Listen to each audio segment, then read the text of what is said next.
کیا آپ نے کبھی سوچا ہے کہ جو موبائل فون آپ استعمال کرتے ہیں، جو چائے آپ صبح پیتے ہیں یا جو شیمپو آپ روز لگاتے ہیں، ہو سکتا ہے کہ اس پر پاکستان کو 1 روپیہ بھی ٹیکس نہ ملا ہو۔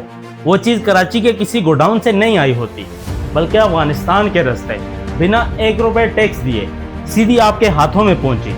یہی ہے پاکستان کا وہ کالا سچ جو ہم روزانہ جیتے ہیں لیکن کبھی ڈسکس نہیں کرتے۔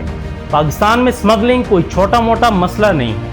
ایک انڈیپینڈنٹ رپورٹ کے مطابق پاکستان میں illicit ٹریڈ کی وجہ سے ہر سال 3.4 ٹریلین روپیز کا نقصان ہوتا ہے، اور یہ رقم اس سال کے ٹوٹل ٹیکس ٹارگٹ کا پورا 26% بنتی ہے، یعنی آلموسٹ 1/4 سے زیادہ کا ٹیکس جو ہونا چاہیے تھا وہ کبھی اسٹیٹ تک پہنچا ہی نہیں۔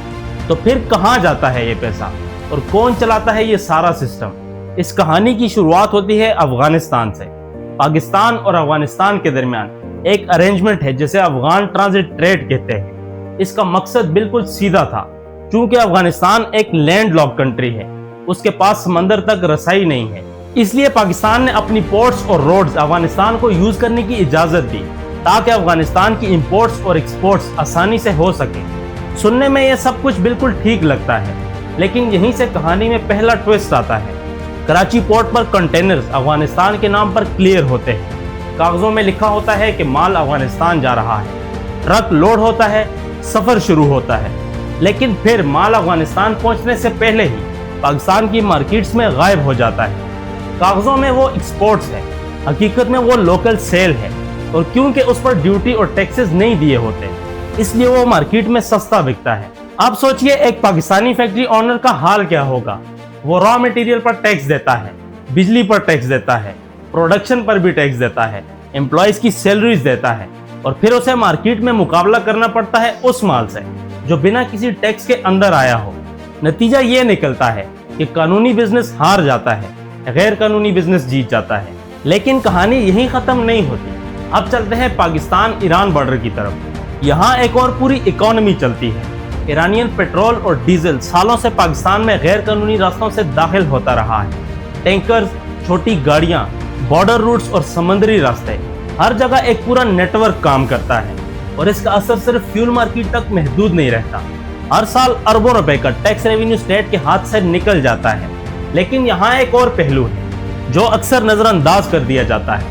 بارڈر کے قریب رہنے والے لاکھوں لوگوں کے لیے یہ صرف سمگلنگ نہیں ہے، یہ روزگار ہے، یہ روٹی ہے، یہ گزارا ہے۔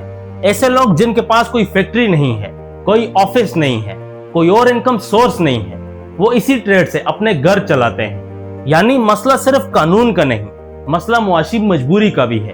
لیکن نقصان کتنا بڑا ہے شاید آپ اندازہ بھی نہ لگا سکیں۔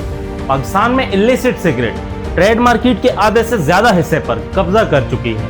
ہر سال صرف اسی سیکٹر میں اسٹیٹ کو سینکڑوں ارب روپے کا نقصان ہوتا ہے۔ اور پھر بات صرف سگریٹ تک محدود نہیں رہتی۔ Mobile phones, toiletries, electronics, tyres, ٹی، کپڑے، ایسی بہت سی روزمرہ کی چیزیں ہیں جو سمگلنگ نیٹ ورک کے ذریعے مارکیٹ تک پہنچتی ہیں۔ اور سب سے حیرت انگیز بات، اتھارٹیز کو اس سب کا پتہ ہوتا ہے، لیکن اندازہ یہ ہے کہ سمگلڈ مال کا بہت چھوٹا حصہ ہی پکڑا جاتا ہے، باقی سب سسٹم کے درمیان سے نکل جاتا ہے۔ اب اصل سوال یہ ہے کہ پیسہ آخر جاتا کہاں ہے؟ کیا یہ صرف بارڈر پر کھڑے چند لوگ کما رہے ہیں؟ بالکل نہیں، یہ ایک پوری چین ہے۔ پورٹ پر کھڑے clearing agents, transport networks, warehouses, wholesale markets, retail sellers, cash handlers, اور پھر وہ پیسہ جو آفیشیل بینکنگ سسٹمز کے بجائے انفارمل اکانومی میں غائب ہو جاتا ہے۔ یعنی یہ کوئی چھوٹا کرائم نہیں ہے، یہ ایک پیرالل اکانومی ہے، ایک ایسی اکانومی جو اسٹیٹ کے قواعد کے بغیر اسٹیٹ کے ساتھ ساتھ چل رہی ہے۔ اور اس سب میں سب سے زیادہ نقصان کس کا ہوتا ہے؟ اس آدمی کا جو ہر مہینے سیلری لیتا ہے، جس کی تنخواہ سے ٹیکس سورس پر ہی کاٹ لیا جاتا ہے۔ وہ بچ نہیں سکتا، اس کا ریکارڈ موجود ہے، اس کا ڈیٹا موجود ہے، اس کا CNIC موجود ہے، لیکن جو ٹریلین روپی انڈر گراؤنڈ نیٹ ورک چل رہا ہے اس کا بڑا حصہ سسٹم کی نظروں سے بچ جاتا ہے۔ یعنی جو سب سے آسان ٹارگٹ ہے وہی سب سے زیادہ ٹیکس دیتا ہے۔ ہاں، کچھ جگہوں پر کریک ڈاؤن ہوا، اور جب فیول سمگلنگ کے خلاف آپریشن ہوا تو پیٹرولیم ریونیو میں نمایاں اضافہ دیکھا گیا۔ اس سے ایک بات صاف سامنے آتی ہے، پوٹینشل ہمیشہ سے تھا، پیسہ بھی موجود تھا، مسئلہ کلیکشن کا تھا، مسئلہ انفورسمنٹ کا تھا، مسئلہ گورننس کا تھا۔